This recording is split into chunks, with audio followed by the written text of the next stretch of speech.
Hi అందరికీ. నేను evening స్నాక్‌కి paneer puff చేశాను. అది తీసుకెళ్ళి మా ఆయనకి ఇస్తే టేస్ట్ చేసి బాగుందని కూడా చెప్పారు.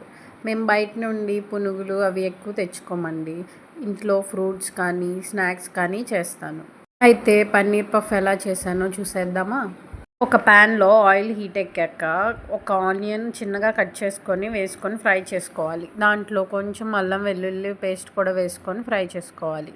దాంట్లో కొంచెం సాల్ట్, సంబార్, కారం, కొంచెం పొడి మసాలా వేసుకొని బాగా ఫ్రై చేసుకోవాలి. ఇవన్నీ లైట్‌గానే వేసుకుంటే సరిపోతుంది. ఎక్కువ అవసరం ఉండదు. దాంట్లో కొంచెం పన్నీర్ క్యూబ్స్ కట్ చేసుకొని వేసుకోవాలి. నేను ఈ పన్నీర్‌ని ఇంట్లోనే చేశాను. పన్నీర్ వేసిన తర్వాత మొత్తం బాగా కలుపుకొని కొంతసేపు ఫ్రై చేసుకోవాలి.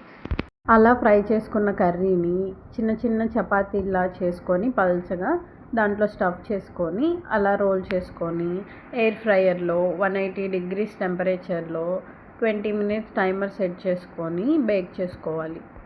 నేను ఆ చపాతీల్ని గోధుమ పిండితోనే చేశానండి. నార్మల్గా అయితే బేకరీస్లో మైదా పిండితో చేస్తారు కదా, నేనైతే హెల్దీ వెర్షన్ ట్రై చేశాను.